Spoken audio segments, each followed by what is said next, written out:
Hello दोस्तों, मैं प्रीति आपका बहुत बहुत स्वागत करती हूँ। आशा है कि आप सभी अच्छे होंगे। तो आज के वीडियो में हम लोग 31 जनवरी सीटेट का जो अपर प्राइमरी का पेपर है, उसके सीडीपी के 30 क्वेश्चन करेंगे। तो पहला क्वेश्चन जो है हमारा वो है बाल्यावस्था की अवधि में विकास। ऑप्शन नंबर फर्स्ट, धीमी गति से होता है एवं उसे मापा नहीं जा सकता। ऑप्शन नंबर सेकेंड कह रहा है बहुस्तरीय और मिश्रित होता है। ऑप्शन नंबर थर्ड है में केवल परिमाणात्मक परिवर्तन होते हैं। ऑप्शन नंबर फोर है अनियमित और असंबद्ध होता है। तो बाल्यावस्था की अवधि में विकास कैसा होता है? ऑप्शन नंबर सेकेंड इसका राइट आंसर हो जाएगा, बहुस्तरीय और मिश्रित होता है। अगला क्वेश्चन देखेंगे। इससे पहले अगर आपने मेरे चैनल को सब्सक्राइब नहीं किया है तो सब्सक्राइब कर लें और बेल आइकन को प्रेस करना बिल्कुल ना भूलें, जिससे आपको नोटिफिकेशन मिलता रहे। अगला क्वेश्चन देखेंगे। क्वेश्चन नंबर टू, निकट निकटस्थ विकास का क्षेत्र क्या है, यानी कि जोन ऑफ प्रॉक्सिमल डेवलपमेंट की बात कर रहा है। तो इसका क्षेत्र क्या है? पहला कह रहा है बच्चों के वर्तमान स्तर पर स्वतंत्र प्रदर्शन और वयस्क व अधिक कौशल वाले समकक्षियों की सहायता से बच्चे द्वारा उपार्जित किए जाने वाले प्रदर्शन के मध्य का क्षेत्र। सेकेंड कह रहा है विभिन्न प्रकार के कार्य जो कि अपनी आयु के अनुसार बच्चों को करने चाहिए परंतु वे नहीं कर सकते हैं। ऑप्शन नंबर थर्ड कह रहा है वह प्रक्रिया जिसमें शुरू में विभिन्न समझ वाले दो व्यक्ति समान स्तर पर समान समझ पर पहुंचते हैं, वो है। और चौथा कह रहा है वह प्रक्रिया जिसमें बच्चे समाज के वयस्क सदस्यों द्वारा निर्धारित विधि से कार्य करते हैं। तो हमारा जोन ऑफ प्रॉक्सिमल डेवलपमेंट क्या होता है? ऑप्शन नंबर फर्स्ट इसका राइट आंसर हो जाएगा। बच्चे जो कर सकते हैं और जो वो वयस्कों की सहायता से कर सकते हैं, उसके बीच के डिफरेंस को ही हम जोन ऑफ प्रॉक्सिमल डेवलपमेंट कहते हैं। तो फर्स्ट ऑप्शन इसका राइट आंसर हो जाएगा। अगला क्वेश्चन देखते हैं। अगला क्वेश्चन हमारा क्वेश्चन नंबर थ्री, जीन प्याजे के अनुसार बच्चे अमूर्त संक्रियात्मक अवस्था में ऑप्शन नंबर फर्स्ट परिकल्पित निगमनात्मक तर्क और प्रतिगप्त चिंतन में करने में समर्थ हैं। सेकंड कह रहा है केंद्रीकरण और अनुत्क्रमणीय सोच से आबद्ध हैं। और थर्ड कह रहा है संरक्षण, वर्गीकरण व श्रेणीबद्धता करने में सक्षम नहीं है। एंड फोर्थ कह रहा है प्रतीकात्मक और सांकेतिक खेलों में भाग लेना प्रारंभ करते हैं। तो जीन प्याजे के अनुसार जो चौथी स्टेज है इनकी अमूर्त संक्रियात्मक अवस्था, उसमें बच्चे परिकल्पित निगमनात्मक तर्क और प्रतिगिप्त चिंतन करने में समर्थ हैं। ऑप्शन नंबर फर्स्ट इसका राइट आंसर हो जाएगा। अगला क्वेश्चन देखेंगे। अगला क्वेश्चन है हमारा question number four. Question number four कह रहा है लॉरेंस कोलबर्ग की नैतिक विकास के सिद्धांत के अनुसार व्यक्ति किस अवस्था में है जब वह विश्वास करता है कि वर्तमान सामाजिक प्रणाली को सक्रियतापूर्वक बनाए रखने के धनात्मक मानवीय संबंध और सामाजिक वर्ग सुरक्षित रहता है। तो ये कौन सी इनकी स्टेज है जिसके अंतर्गत आता है? तो इनकी जो स्टेज है वो है पाँचवीं, और जो लेवल है इनका वो थर्ड है। लॉरेंस कोलबर्ग ने 3 लेवल दिए, level 1, level 2 and level 3। Level 1 जो है इनका वो है प्री कन्वेंशनल, और लेवल 2 जो है वो है कन्वेंशनल, और लेवल थर्ड है इनका पोस्ट कन्वेंशनल। तो पोस्ट कन्वेंशनल के अंतर्गत ही ये आती है इनकी स्टेज, स्टेज 5 जो है स्टेज 5 है। और इसमें है सोशल ऑर्डर मेंटेनिंग ओरिएंटेशन, उसी के अंतर्गत आता है ये। तो ऑप्शन नंबर सेकंड इसका राइट आंसर हो जाएगा। अगला क्वेश्चन देखते हैं। अगला क्वेश्चन हमारा क्वेश्चन नंबर फिफ्थ कह रहा है हार्वर्ड गार्डनर के बहुबुद्धि सिद्धांत के अनुसार निम्नलिखित में से कौन सा जोड़ा बुद्धि के प्रकार और अंत स्थिति अनुपालन संभावना के अनुसार सही है। तो इधर बुद्धि के प्रकार दिए गए हैं हमारे, और इस साइड दिया गया है अंत स्थिति अनुपालन संभावना। तो स्थानिक बुद्धि किस में होती है? मूर्तिकार में होती है। तो इसमें लिखा है मनोवैज्ञानिक में, तो ये गलत हो जाएगा हमारा। अगला है हमारा इंट्रापर्सनल, यानी कि अंतरावैक्तिक किस में होती है? विक्रेता में नहीं होती है। विक्रेता में क्या होगी? इंटरपर्सनल होगी, है ना, इंट्रापर्सनल नहीं होगी। तो ये भी हमारा गलत हो जाएगा। पहला गलत हो गया तो दूसरा गलत हो गया। भाषिक किस में होगी? भाषिक जो बुद्धि होगी वो वक्ता में होगी। तो इसका दिया गया मूर्तिका, इसमें तो होगी नहीं, ये भी गलत हो जाएगा। चौथा ऑप्शन जो होगा हमारा राइट आंसर हो जाएगा शारीरिक गति संवेदना किस में होती है, यानी कि बॉडली काइनेस्थेटिक किस में होती है? एथलीट में होती है, यानी खिलाड़ी में होती है। ऑप्शन नंबर फोर इसका राइट आंसर हो जाएगा। अगला क्वेश्चन देखेंगे।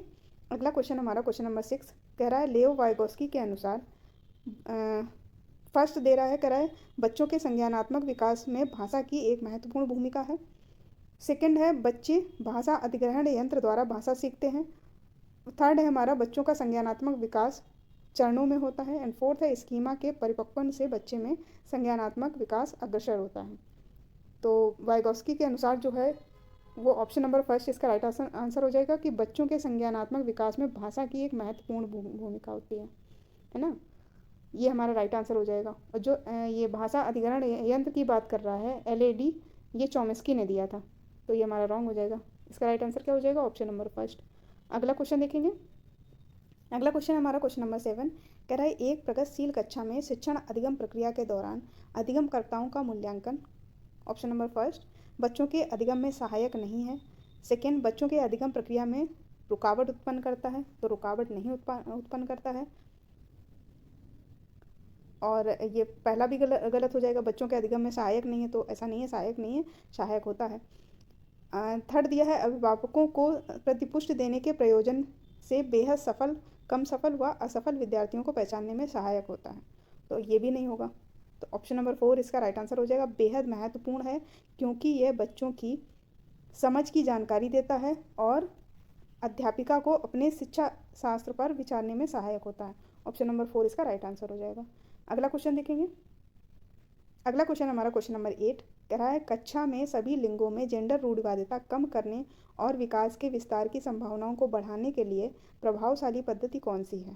पहला कह रहा है लिंगों के जैविक अंतरों की उपेक्षा करना और उन्हें अस्वीकार करना, तो ऐसा नहीं करेंगे, ये गलत हो जाएगा। समाज में चित्रित लिंग भूमिकाओं को प्रबल करना, बिल्कुल नहीं। ऑप्शन नंबर 3 कह रहा है एक ही लिंग के योग्यता समूह बनाना, तो ये भी नहीं करना है हमें, एक ही लिंग का योग्यता समूह नहीं बनाना है। इस तरीके से तो जेंडर रूढ़िवादिता और बढ़ेगी, कम तो बिल्कुल नहीं होगी, और हमें कम करनी है। तो क्या होगा? ऑप्शन नंबर 4 इसका राइट आंसर हो जाएगा। क्रियाकलाप के लिए मिश्रित लिंग समूह बनाना और विचार विमर्श को प्रोत्साहित करना। एक ही लिंग नहीं बनाना है, हमें मिश्रित लिंग बनाना है ना। तो ऑप्शन नंबर 4 इसका राइट आंसर हो जाएगा। अगला क्वेश्चन देखते हैं। अगला क्वेश्चन हमारा क्वेश्चन नंबर 9 अध्यापकों को कक्षा में बहुभाषीयता को डैश समझना चाहिए। ऑप्शन नंबर फर्स्ट एक गुण और साधन। ऑप्शन नंबर सेकंड कह रहा है एक रुकावट, तो रुकावट तो बिल्कुल नहीं है बहुभाषिकता। और ऑप्शन नंबर थर्ड एक समस्या भी नहीं है। एक व्यवस्थागत मुद्दा, तो कोई बहुभाषिकता जो है वो मुद्दा नहीं है, ना ही रुकावट है ना ही समस्या है। क्या है? एक गुण है और एक साधन है। ऑप्शन नंबर फर्स्ट इसका राइट आंसर हो जाएगा। अगला क्वेश्चन देखते हैं। अगला क्वेश्चन हमारा क्वेश्चन नंबर 10 कह रहा है बाल केंद्रित कक्षा वह है जिसमें ऑप्शन नंबर फर्स्ट अध्यापक केवल पाठ्यपुस्तक को ज्ञान के स्रोत के लिए उपयोग करता है, तो केवल ज्ञान के स्रोत के लिए ही उपयोग नहीं करता है। ये केवल वर्ड लगा है, ये नेगेटिव वर्ड है, तो ये कैंसिल हो जाएगा। ऑप्शन नंबर सेकंड अध्यापक बच्चों को उनकी क्षमता के आधार पर वर्गीकृत करता है, तो क्षमता के आधार पर वर्गीकृत नहीं करना है बच्चों को, ये भी गलत हो जाएगा। कह रहा है बच्चों के व्यवहार को निर्देशित करने के लिए अध्यापक पुरस्कार और दंड का प्रयोग करता है।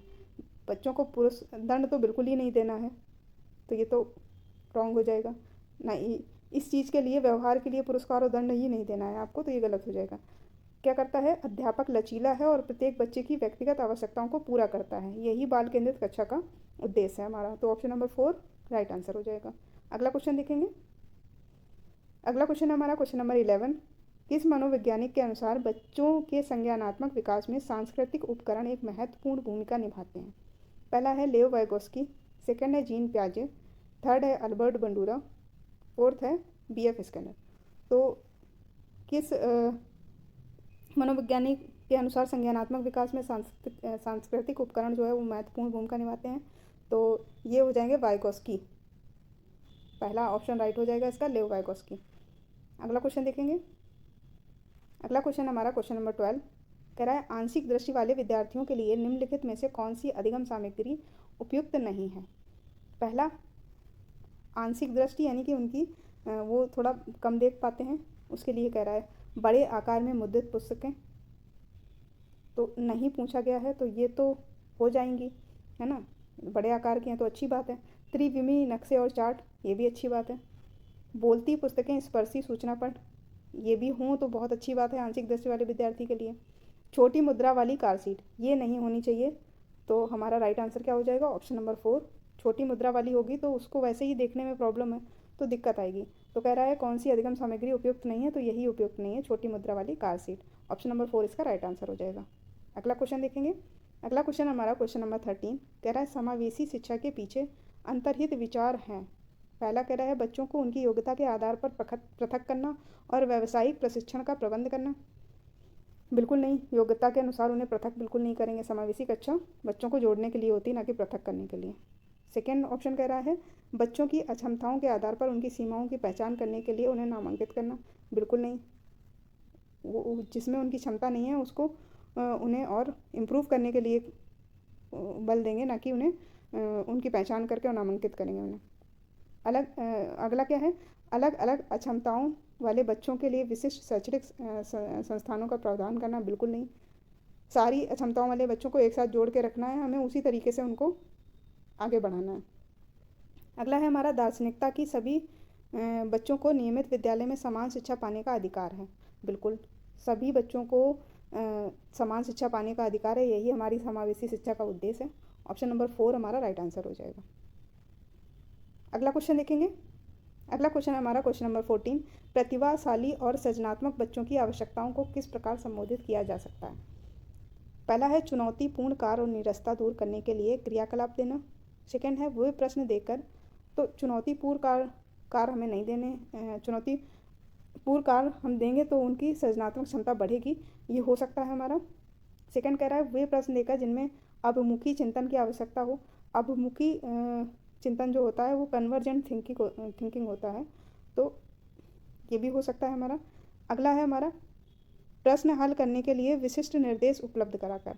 बिल्कुल नहीं, इससे तो बच्चे सृजनात्मक चिंतन को बढ़ावा मिल ही नहीं पाएगा। रटने पर आधारित परीक्षा देकर, बिल्कुल नहीं, रटना तो बिल्कुल ही नहीं है।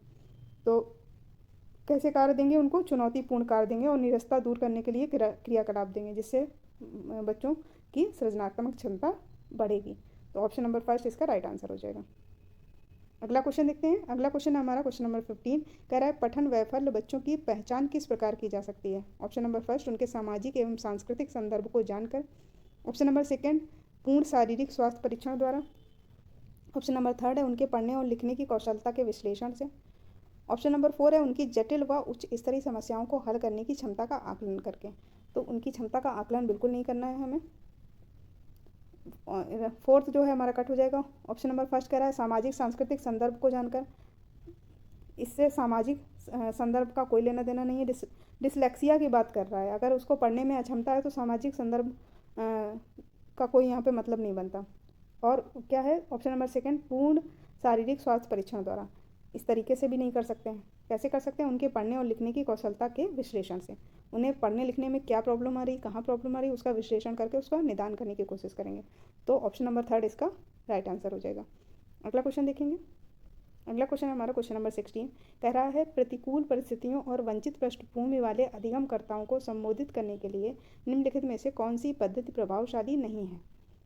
ऑप्शन नंबर 1 कह रहा है अधिगमकर्ताओं से बातचीत करके उनकी आवश्यकताओं और उनके सम्मुख आई चुनौतियों को समझना। बिल्कुल नहीं। सेकंड कह रहा है अधिगमकर्ताओं को विद्यालय के बाहर ट्यूशन पढ़ाने के लिए कहना, जिससे कि अध्यापक को उन पर अधिक ध्यान देना है। क्योंकि यहाँ पे नहीं पूछा गया है कौन सी पद्धति प्रभावशाली नहीं है, तो ये पद्धति जो है वो प्रभावशाली है, ये भी है, ये भी है। कौन सी नहीं है, ट्यूशन पढ़ने के लिए कहना, ये पद्धति प्रभावशाली नहीं है। तो ऑप्शन नंबर 2 इसका राइट आंसर हो जाएगा। अगला क्वेश्चन देखेंगे। अगला क्वेश्चन है हमारा क्वेश्चन नंबर 17, कह रहा है बच्चों के अधिगम में शारीरिक स्वास्थ्य और सांवेगिक अवस्था। ऑप्शन नंबर 1 का कोई प्रभाव नहीं होता, ऐसा नहीं है, प्रभाव होता है। तो ऑप्शन नंबर 2 कह रहा है कि एक महत्वपूर्ण भूमिका है, ये हो सकता है। ऑप्शन नंबर 3 कह रहा है कोई आपसी संबंध नहीं है, ऐसा नहीं है, आपसी संबंध भी है और प्रभाव भी होता है। कह रहा है कि भूमिका नगण्य है, तो भूमिका नगण्य नहीं है, इसकी एक महत्वपूर्ण भूमिका है। क्योंकि बच्चा शारीरिक रूप से स्वस्थ नहीं होगा तो उसकी सांवेगिक अवस्था पे असर पड़ेगा ही पड़ेगा। उसकी जब फिजिकल और इमोशनल हेल्थ अच्छी नहीं होगी तो वो आगे कुछ कर नहीं पाएगा, है ना। तो इसका राइट आंसर क्या हो जाएगा, ऑप्शन नंबर 2। अगला क्वेश्चन देखेंगे। अगला क्वेश्चन हमारा क्वेश्चन नंबर 18, कह रहा है कक्षा में अर्थपूर्ण अधिगम को प्रोत्साहित करने के लिए अध्यापिका को। ऑप्शन नंबर 1 कह रहा है विद्यार्थियों की सहायता करनी चाहिए कि वे अपने मनोभावों और अभिप्रेरणों को सुव्यवस्थित कर पाएँ। ऑप्शन नंबर 2 है विद्यार्थियों को उनके प्रदर्शन के आधार पर वर्गीकृत और नामांकित करके उनके योग्यता आधारित समूह बनाने चाहिए। बिल्कुल नहीं करने हैं, ये काम तो बिल्कुल नहीं करना है। ऑप्शन नंबर 3 कह रहा है विद्यार्थियों में संवाद और परिचर्चा को प्रोत्साहित करना चाहिए, जिससे वे बहुपरपेक्ष करने में सशक्त हों। तो ये हमारा सही हो जाएगा, पहला भी सही हो जाएगा। एंड फोर्थ जो है हमारा कह रहा है कक्षा में विविधता की अपेक्षा करके अपेक्षा नहीं करनी है हमें, बिल्कुल नहीं करनी। तो ये हमारा यहीं से रॉन्ग हो जाएगा। तो कौन कौन से सही हो जाएंगे? First and third. First and third किस में है? ऑप्शन नंबर फर्स्ट में दिया गया है। ऑप्शन नंबर फर्स्ट इसका राइट आंसर हो जाएगा। इसके फर्स्ट एंड थर्ड सही है। अगला क्वेश्चन देखेंगे। अगला क्वेश्चन हमारा क्वेश्चन नंबर 19। अधिगम एक डैश और डैश प्रक्रिया है, तो कैसी है? जटिल और सक्रिय प्रक्रिया है। सेकंड कह रहा है सरल और रैखिक प्रक्रिया है। थर्ड कह रहा है सरल और व्यक्तिगत। फोर्थ जटिल और निष्क्रिय। जटिल और निष्क्रिय बिल्कुल नहीं है, जटिल और सक्रिय प्रक्रिया है। ऑप्शन नंबर फर्स्ट इसका राइट आंसर हो जाएगा। अधिगम एक जटिल और सक्रिय प्रक्रिया है। अगला क्वेश्चन देखेंगे। अगला क्वेश्चन हमारा क्वेश्चन नंबर 20 कह रहा है कि अपनी कक्षा में अर्थपूर्ण अधिगम को सुसाध्य बनाने के लिए अध्यापिका को अपनी कक्षा में सामाजिक, सांस्कृतिक, धार्मिक, भाषीय विविधता को चाहिए क्या करना चाहिए? टालना चाहिए, अपेक्षित करना चाहिए, समझना चाहिए, अनदेखा करना चाहिए। तो हमें टालना तो बिल्कुल नहीं है, ना ही अपेक्षित करना है, ना ही अनदेखा करना है। क्या करना है? समझना है उस। तो क्या करना है? अपनी कक्षा में अर्थपूर्ण अधिगम को सुसाध्य बनाने के लिए अध्यापिका को अपनी कक्षा में सामाजिक, सांस्कृतिक, धार्मिक, भाषीय विविधता को क्या करना है? समझना है ना। ऑप्शन नंबर थर्ड इसका राइट आंसर हो जाएगा। अगला क्वेश्चन देखते हैं। अगला क्वेश्चन हमारा क्वेश्चन नंबर 21 कह रहा है कक्षा में प्रभावशाली अधिगम के लिए डैश वातावरण की रचना करनी चाहिए बजाय डैश वातावरण के। तो ऑप्शन नंबर फर्स्ट कह रहा है संयोगिक और प्रतिस्पर्धा यानी कि कॉम्पिटिटिव, और फिर पहला कह रहा है कॉम्पिटिटिव एंड कोलैबोरेटिव, और तीसरा है भयावह एवं सुसाध्यक, एंड फोर्थ है हमारा कॉम्पिटिटिव और फैसिलिटेटिव। तो इसका राइट आंसर क्या हो जाएगा? ऑप्शन नंबर फर्स्ट इसका राइट आंसर हो जाएगा संयोगिक और स्पर्धिक यानी कि कोलैबोरेटिव और कॉम्पिटिटिव। ऑप्शन नंबर फर्स्ट इसका राइट आंसर हो जाएगा। अगला क्वेश्चन देखेंगे। अगला क्वेश्चन हमारा क्वेश्चन नंबर 22। निम्नलिखित में से कौन सा उदाहरण विद्यार्थियों को अधिगम के लिए अभिप्रेरित करने के लिए प्रभावशाली पद्धति है? तो कौन सी पद्धति प्रभावशाली है? पहला है पाढ़ उपलब्ध कराना। पाढ़ का मतलब यहाँ इसके फोल्डिंग से है, इसके फोल्डिंग वर्ड याद रखिएगा। इसको कई तरीके से हिंदी में कई एक नाम दिए गए, इंग्लिश में इसको इसके फोल्डिंग ही कहते हैं। तो उपलब्ध कराना विशेषकर जब विद्यार्थी कोई नया कौशल सीख रहे हों।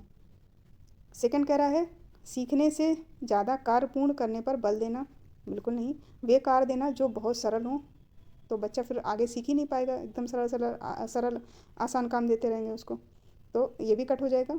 ऑप्शन नंबर 4 है प्रतियोगिता के लिए बहुत से अवसर उत्पन्न कराना, तो ये भी रॉन्ग हो जाएगा। ऑप्शन नंबर फर्स्ट राइट हो जाएगा, पाढ़ उपलब्ध कराना विशेषकर जब विद्यार्थी कोई नया कौशल सीख रहे हों, है ना। तो ऑप्शन नंबर फर्स्ट इसका राइट आंसर हो जाएगा। अगला क्वेश्चन देखते हैं। अगला क्वेश्चन हमारा क्वेश्चन नंबर 23। बच्चों के चिंतन के विषय में निम्नलिखित में से कौन सा सही नहीं है? नहीं दिया गया है, नहीं का ध्यान रखना। बच्चे अपने आसपास की विविध घटनाओं के बारे में स्वयं अपने सिद्धांतों की रचना करते हैं, तो बिल्कुल सही है। बच्चे प्रत्ययों को स्वयं नहीं सोच सकते और अध्यापक की मूल भूमिका उन्हें जानकारी उपलब्ध कराना है, तो ऐसा नहीं है, बच्चे स्वयं सोच सकते हैं, तो यही हमारा रॉन्ग हो जाएगा क्योंकि रॉन्ग ही पूछा गया था।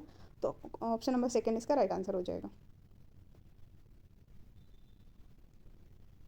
अगला क्वेश्चन देखते हैं। अगला क्वेश्चन हमारा क्वेश्चन नंबर 24। बच्चों का विद्यालय में असफल होना।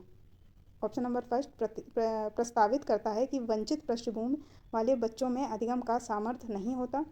सेकेंड निर्दिष्ट करता है कि विद्यालय इन बच्चों की आवश्यकताओं और रुचियों की पूर्ति करने में समर्थ नहीं है, बिल्कुल सही। विद्यालय ही समर्थ नहीं है तभी बच्चे असफल हो रहे हैं। ऑप्शन नंबर थर्ड साबित करता है इन बच्चों में आनुवांशिक पैदाइशी कमियां हैं, बिल्कुल नहीं।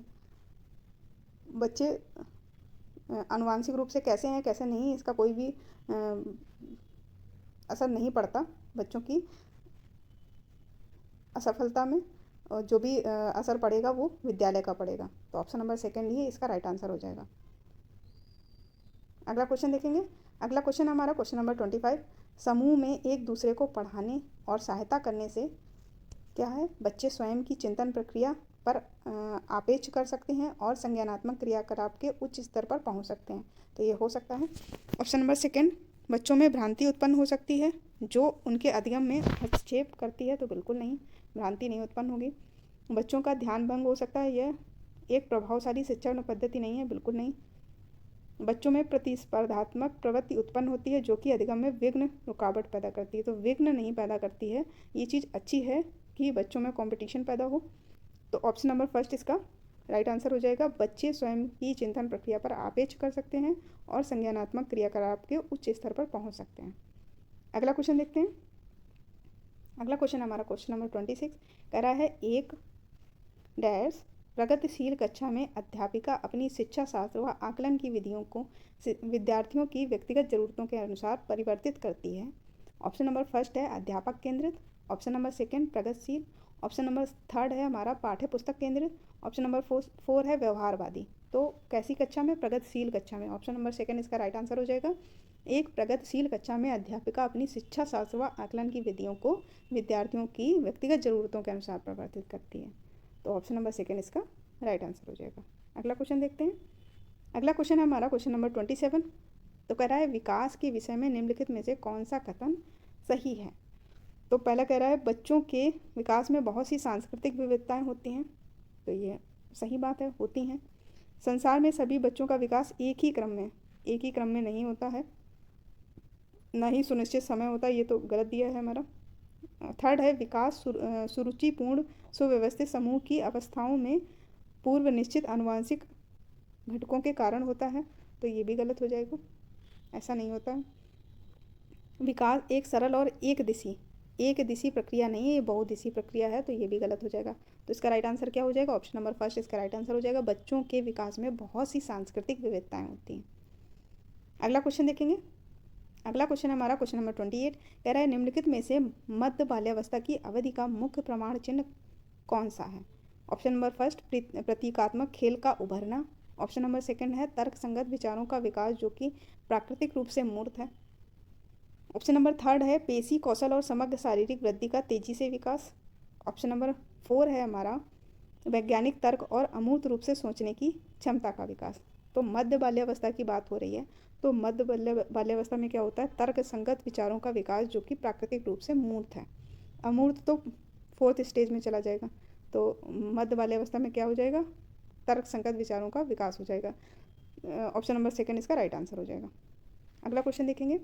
अगला क्वेश्चन हमारा क्वेश्चन नंबर 29, बच्चों के समाजीकरण में विद्यालय की कोई भूमिका नहीं है कि बहुत कम भूमिका है, थर्ड है प्राथमिक कारक है, फोर्थ है हमारा द्वितीयक कारक है। तो समाजीकरण में विद्यालय जो है वो द्वितीयक कारक है।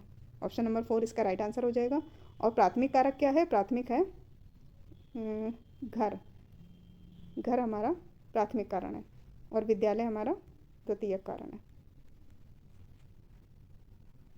घर कह दे या परिवार कह दे, परिवार ही पूछता है।